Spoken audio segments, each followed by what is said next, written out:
Hey everyone, Mrhappy here, and welcome to Mondays with Mrhappy, aka Mrhappy Mondays, the weekly Q&A show where you ask me questions and I answer them. Now, I know I say every week, hey, this is going to be a short one. This one's really going to be a short one because there's not a whole lot I can do with the question section of this video. A lot of them are, how do you feel so far? And no spoilery questions as far as I could see because I looked at them in advance. And then, of course, week, 2, 3 of random healer strike people who don't actually listen to anything. But hey, it's been a great early access weekend. They managed to give us a decent early access weekend. Now, I only say decent because there have been a few problems. Obviously, right when the servers came up, there were some long queues, some disconnects, but those seemed to largely subside once people were on the game. There was like a mass disconnect on NA at one point, and I think there were a few other like random issues throughout. But collectively, compared to places like Stormblood and Endwalker, where it was, it was a lot better. And I've been saying, I was like, yo, listen, the odd numbered expansions are always the smoother launches. Now, another reason I say decent is one major issue that did occur that a lot of you may not even be aware of or may even joke about, but it's actually kind of a serious thing. So from what I understand, and they've acknowledged this, the dev team, the Xbox version has been crashing non-stop. And you know what? You can joke about the whole, Xbox players. Like, I mean, we've all kind of dug into it over the years. We didn't think the game would ever even make it onto Xbox for a long time. But if you have a product and you've just released it and you've brought in this whole huge community of people that never had access to the game before, and their game just keeps crashing on this big, exciting moment, their first big, exciting moment with the game, that's not good. I mean, you have to acknowledge no matter what, no matter how many memes or whatever you want to tell, but that's not a good look. So I don't know the scope of it. I don't know if it's all Xbox players. I don't know if it's just like, cherry picked or it's just kind of random. I don't know the full scope of it, but that is a major blemish on an expansion launch that is otherwise going mostly well. On the server front, some server queues are pretty long, especially during peak hours, especially during early access weekend, but that'll largely level out. So hopefully that Xbox change. Oh, there was also the Circus Tower change, the Circus Tower bug, which also extended to a couple of other instances, DSR, and I forgot the last one where it was present.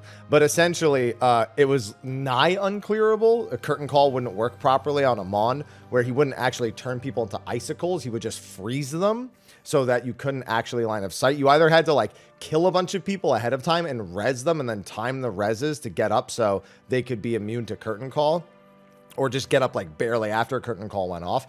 Or you had to just Zerg a Mon down. Like when he got to like 30% health, you had to like bank everything and then just go absolutely nuts on him at that point.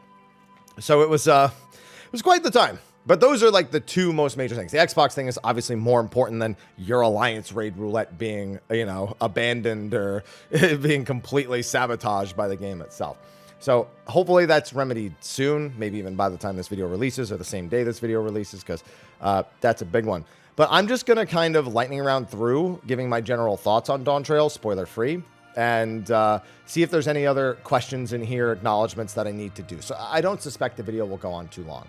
Now, I already scrolled through, but just in case there's anything spoilery, I'm also not going to include it at the bottom. I don't even want to scroll past and you go, oh, let me try to read. I'm just not even going to bother. So there's a few comments talking about my machinist math from last week, which is bad. I forgot that overheat doesn't work on AoE GCDs. It's been a while since I've actually played it, but technically that supported my math in the first place. So I guess that's okay. There's a bunch of people acknowledging that they changed the level roulette to high level. It's no longer 50, 60, 70, 80, 90. It's now high level. I was really banking on, I'm sorry, it would have been 50, 60, 70, 80, 90. This expansion, instead, it's just high level. So unfortunate. I was looking forward to the running joke to continue to be a running joke, but no such luck when it came to that one. I also noticed there were a ton of comments that just didn't have the hashtag. So generally, if you want to ask a question, you want to include the hashtag Mrhappy Monday or something similar to it. Like people have always made kind of like joking ones throughout time. And there was a lot that just wasn't like that. A few people were just sharing ideas, a few people just wishing well, but a few with questions in there as well. And sorry, I just ate dinner. Whenever I eat and then I go to record, I get this like congestion that just like it stays with me for a while. But listen, my schedule has been hectic. That's how it had to be. So that's what we're going to be, that's what we're going to be dealing with right here. Somebody asked what the most annoying mechanic was to figure out in Dawn Trail Blind. I very rarely find mechanics annoying, but that's because I've been playing for so long. Like, they actually did a really good job with visually presenting familiar mechanics in brand new ways that kind of forced me to pay attention in locations I didn't think I would have to. There are some dungeons that genuinely I died like 2 or 3 times, and I was just like, when was the last time I did a dungeon I just like died repeatedly, or at least several times in the same dungeon? I was shocked. I was just like, yeah, it was just, I didn't know the visual tell, and by the time I figured it out, I was dead. So I like that though, because it gives me like at least a little bit more excitement and even content that I otherwise, I'm not crazy about dungeons. I usually do it once, maybe do a roulette once in a while. But I don't usually I usually abandon them for the hunt and do pretty much exclusively that when it comes to any sort of tome grind.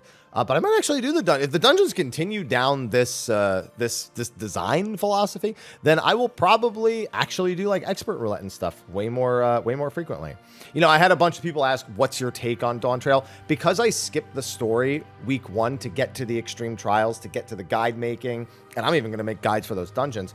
My take is strictly based on the content, the music, the environments, and it's all overwhelmingly positive.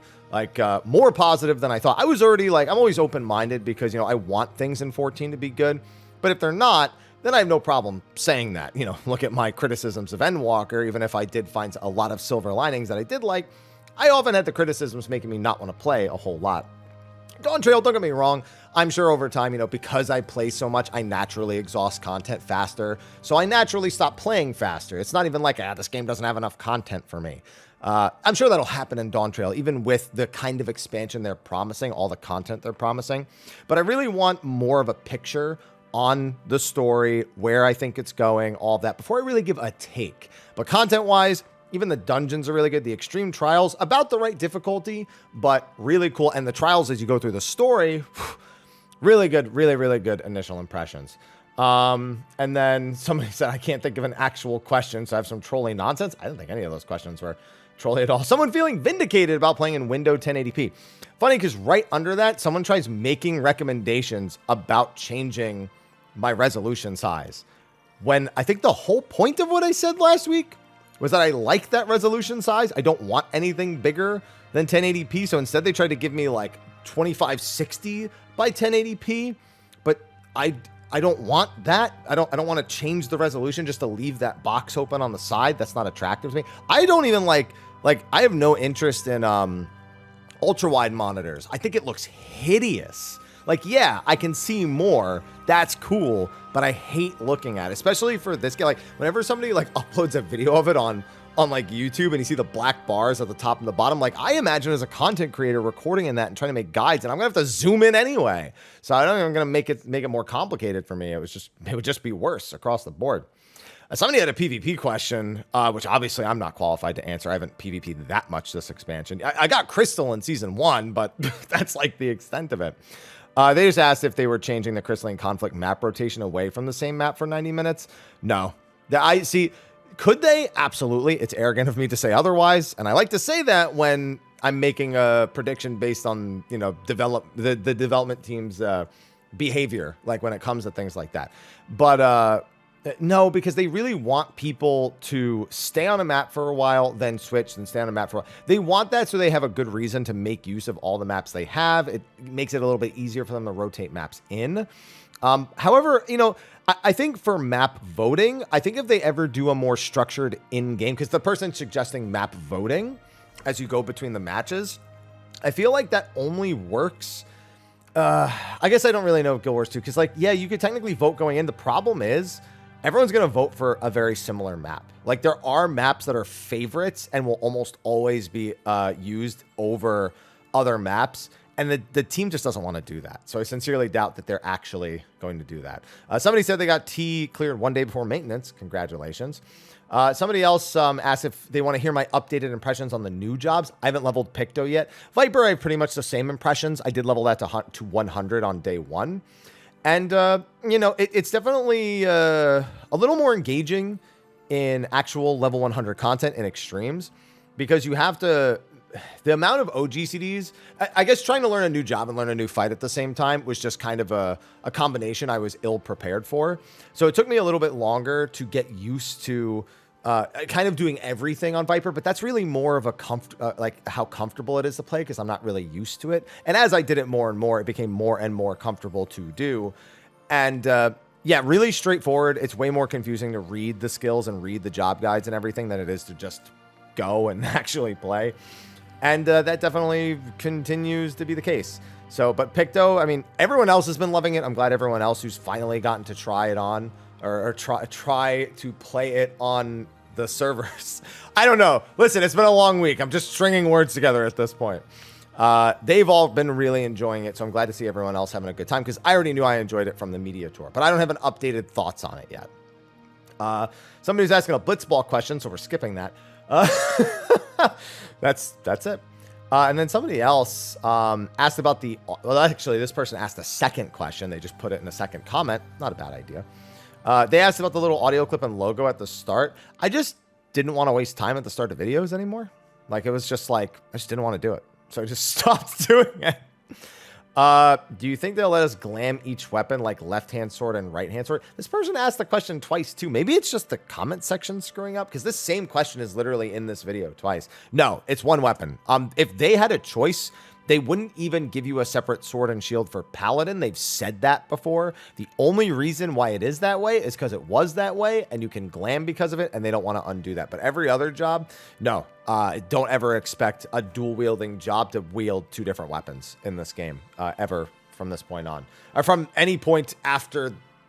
Just never going to happen. If it's not already that way, it's not going to happen in the future. Then somebody was asking, I see about a reward issue for Criterion Savage. Is there anything about the design of the dungeon you'd like to see returned or expanded upon? The only other feedback I have on Criterion Savage is I think there would be a better solution not to do the permadeath thing, and to instead actually create something that is a higher difficulty overall. I'm sure for dev time and for resources, it makes more sense to do this, to crank the numbers a little bit, keep the mechanics the same, or at least similar-ish. And, you know, just maybe tune it a little bit closer to Savage, make it so there's less AoE indicators, you know, the things they already do.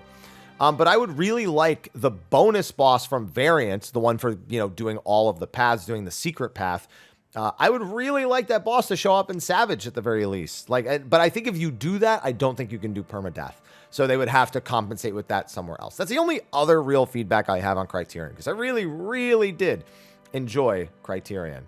And then, you know, healer strike, healer strike, healer strike. Of course, it's funny because I'm not going to say anything else about it, but you can tell when the video is shared within the small group of people that were participating, because like you can find the same people commenting, and it's like a whole section that gets like massively downvoted and pushed towards the bottom of the video.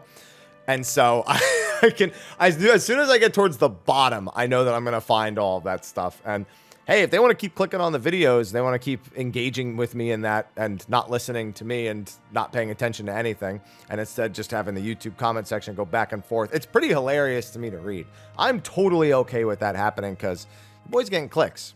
I don't mind about that. Let's see. Where is that? Oh my goodness, this is a lot.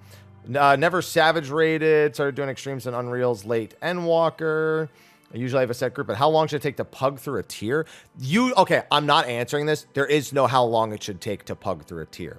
This is always going to be representative of an element that is in your control and an element out of your control. Your personal skill level is a major factor in it. A lot of people like to push it on their teammates, but I have seen people who push it on their teammates be the problem in the groups. I think we've all joined a party finder here or there that's had that moment where it's just like they're the first person who dies every time. Right?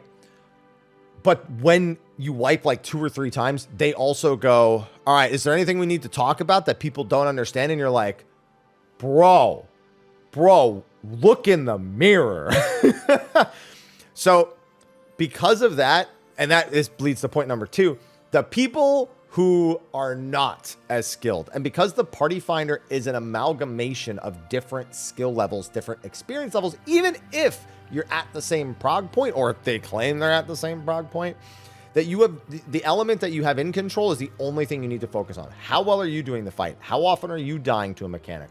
And then you just run through the groups, grind through the groups, find the group that actually works, clear it, move on to the next one. And once you go for re-clears, then you're either the I don't mind if this re-clear goes bad because it's funny kind of person, or you're the oh my goodness, why does every group say clear or farm and literally dies on the first mechanic? It's what I'm saying is it's a crapshoot. You can't know for certain. And so I'm not going to give you a time because it would just, there's no way to know. How do you find the right PF to join? Honestly, so you'd think I would make a joke about that because I did just say you have to grind through because you don't know. But what eventually happens, you grind enough to recognize names. I don't know if any of you have had this happen. You've all had this happen if you've done PF. Where you go into a PF and there's one person who's like either always dead or not performing well or whatever it is. And you leave that group. Like the group just doesn't work. You don't clear, you don't prog, whatever it is. And like 10 to 15 minutes later, you join another one and they're there. That same person. And you contemplate like, well, the other 6 people could be really good. But I know we're doomed because of this one person. Do I stay and hope that they just leave or get removed? Or do I leave because I don't want that to happen again? You like have to fight with yourself over which it actually is. So at the end of the day, it's just the more you PF, the more you recognize who makes reliable parties, who just kind of takes whoever, and who is regularly griefing. And you just kind of do your best to navigate that entire space. Somebody asked when I'll have my versus videos pop up. I think someone asked that like 2 weeks ago too. And all I had to say was after 0.05 probably, because I want to make sure I wait for the first round of job changes, which are usually 0.01 and 0.05. Sometimes not 0.01. But, you know, by the time we get Savage, we usually have a major balance update, sometimes even one another, 1 or 2 weeks later. But I want to wait for those, and then we can revisit them as patches go on. Some more things, I don't even remember what I talked about last week. Other 90-second cooldowns that are in there. I kept just saying Riddle of Wind, forgot about Salted Earth. I really forgot Bunshin was. Bunshin being 90, I should have known because I know, don't you like, well, I guess I don't know if the cooldown is the what's it called? The duration of the buff is still 30 seconds. But didn't you used to save, what's it called? The Bunshin finisher? Phantom, I remember Arthur's making fun of me for not being able to say it. The Phantom. We'll just say Phantom because every time I try to say the second word, I screw it up. Did you have to like save it for 2 minutes? Like you had to like use Bunshin at 90, use 4 of the... I remember there being some like really weird thing that you had to do with that for Ninja for optimization, but I can't really figure it out. Something saying the Elden Ring discourse at the moment in a nutshell. Did I talk about how I thought the Elden Ring DLC was too easy last week?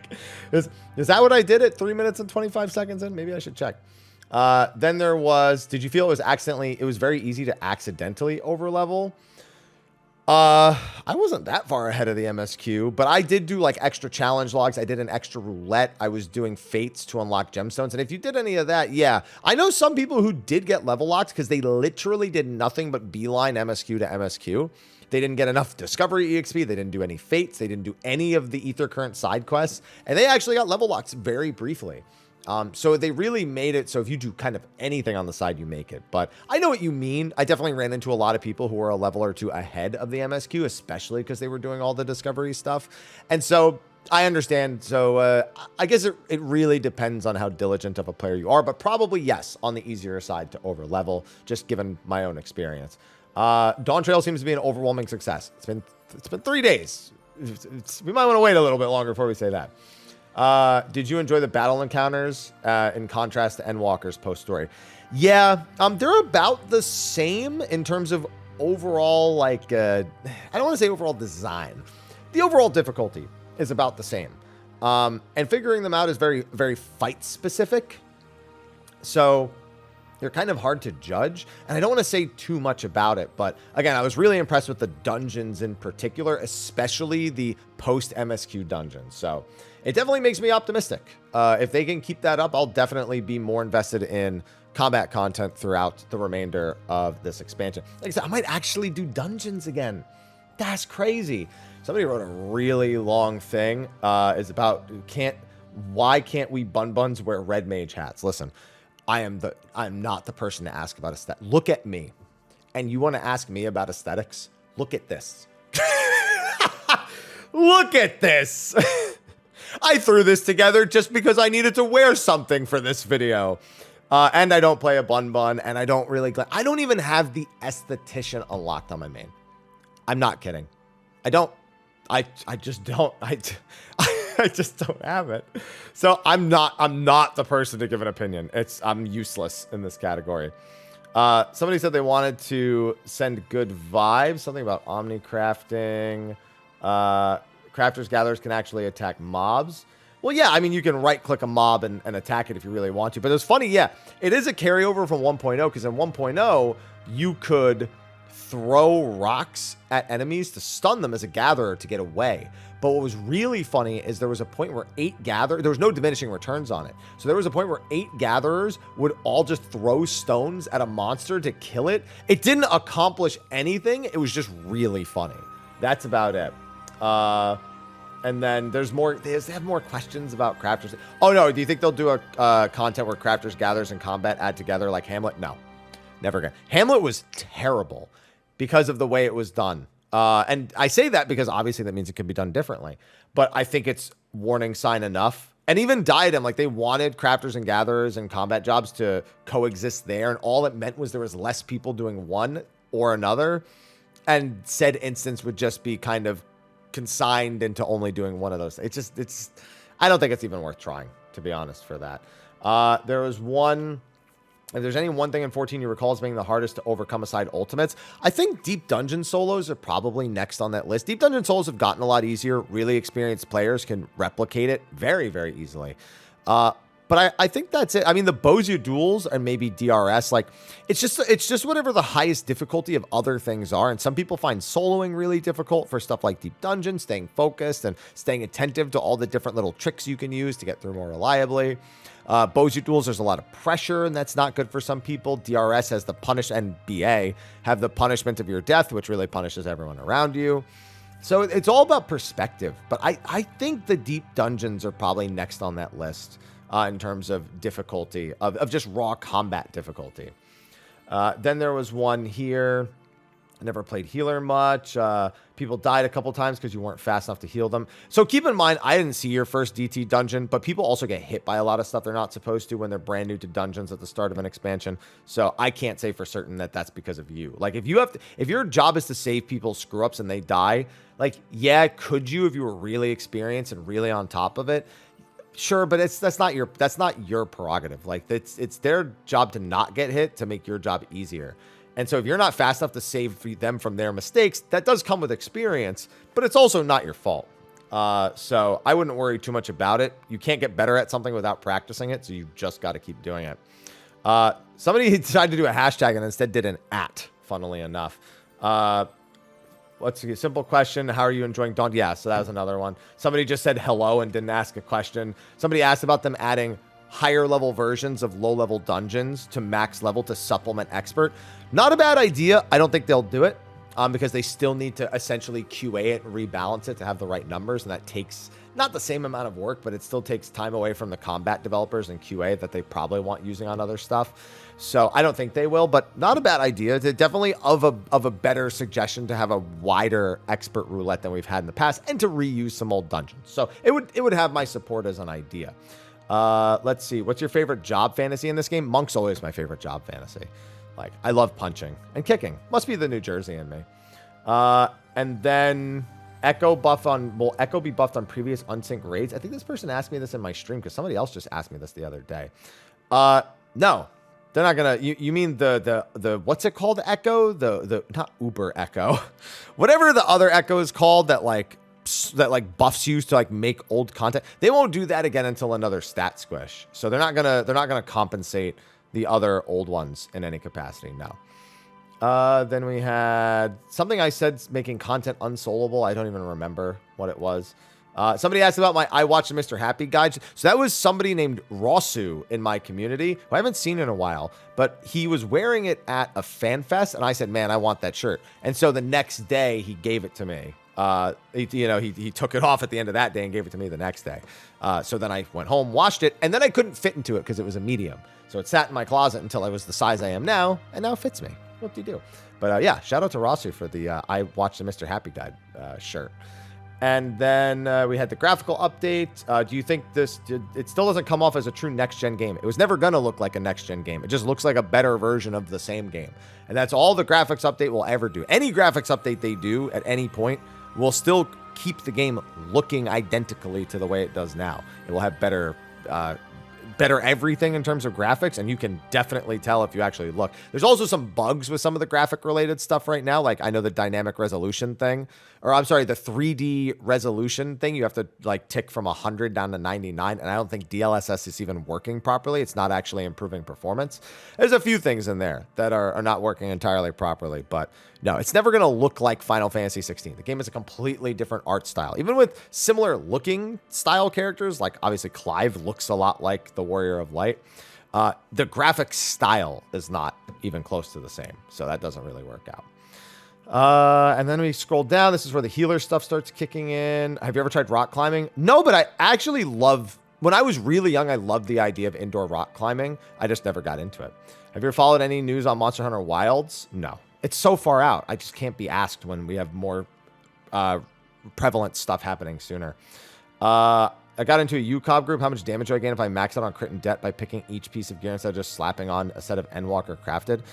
I don't know the exact number, and I don't know what gear you need to technically sink down into UCOB. Also, I know sometimes tanks and healers want to get the actual of item level sets to actually meld.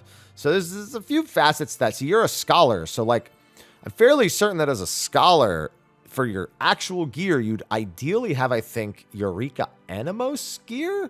Correct me if I'm wrong, comment section. But yeah, that pentamelded with direct hit, I think, ends up being... I don't know, though, because of the stat scaling down. Somebody will have the answer, but that's like what my brain is telling me. But that's kind of mixed with the information, like when that content was, relevant. Best experience you've had so far with Dawn Trail? Again, it's just the combat content's the only experience I've had, and it's been of really high quality. Do you have any advice for a newbie streamer? Just stream. Like, make sure everything looks good and feels good to you and just do it. You can't worry about the small details or like anything too fancy when you're just trying to, stream on your off time when you already have a full-time job. You just got to make sure that it looks good, feels good, it meets all your parameters, and just don't take it too seriously. Just try to have fun. There was one here. Don't have a question. Just hoping for a shout out. Hello. Well, hello, Sword of Ascension. Luckily, you picked the right week. Normally, I would skip a question like that, but because I'm just reading through comments for this one, it's just how it feels. Yeah, okay. Here's all the healer stuff down here. Who is your favorite character now you've gone through all the story?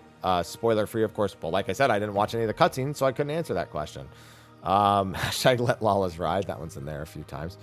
Do you think the focus they're putting on the graphical update, they ever make new walk-run cycles? I don't think that's out of reason. Like, they could, absolutely. I wouldn't be surprised to see them update stuff like that. But what their priority is on it, I'm not convinced is very high. At least not at the moment. But yeah, absolutely. Anything that involves the way the game looks and presents is always up for, updating. It's just a matter of when and how much it makes sense for them to do, I suppose. I would never deny that they could do that. Yes to non-gender locked weapon idle stances. Yeah, I think I remember answering a question about that last week. And then healer. Is there any other questions down here? Or am I done for the week? Healer. The same like 6 people sharing it in their little Discord server. All right, I think we're good on that front. All right, I think that covers it. Yeah, so it still went on a little bit longer. I tried to give some longer answers to the questions in there that I could actually see and notice, but it was mostly comments, and I needed to make this as simple as possible because I'm actually working on the second EX trial guide. And I took a little break to do this. I've honestly been a little slow at editing this one just because I think my body's finally trying to come back into normalcy. So I'm a little more sluggish today after the super long hours over the weekend. But EX trial guide will be done probably by the time this comes out. Might even be released before this weekly Q&A comes out. And then I'm actually going to be doing the dungeon guides and then job thought videos and a whole bunch of other stuff. Like I've got tons and tons of plans. So July is going to be packed. Also, reminder that in terms of spoiler related posts, the second EX trial guide will not be labeled by the boss's name, But all of the dungeons are now on kind of like a several day timer. I posted those initially on Friday. I'm waiting 5 days and I'm updating all of the titles and thumbnails from day 1 and then from day 2. EX Trial 2, I'll probably update on Friday with the character's actual name, with the guide, so that way it's easier to find on YouTube. So bear that in mind, that by Friday, there's definitely going to be, if you were to just look through my feed, you would see something. But the idea is that people will know, it won't be like the most recent thing in people's feeds anymore. So they shouldn't be really at risk of seeing it or being exposed to it strictly through the subscription feed. But obviously YouTube recommendations is a whole other thing. So with that, I'm going to get this edited, rendered, not like I have much editing to do, and then get back to working on the EX2 guide. So thank you for watching. Be sure to like and subscribe. And if you have a question for next week, throw in the comment section of the video below. Keep in mind, I'm going to be staying away from spoiler related questions. I'm myself not even going to be done with the story probably by the next weekly Q&A. I'm going to start it on Friday and then truck through it on Saturday and Sunday. Maybe I'm done with it by Sunday, but even then I'm not going to take spoiler related questions until at the earliest the week following that. So also keep that in mind. Anyway, I'm going to get working. Thanks for watching. I'll see you in the next one. Until then, take care.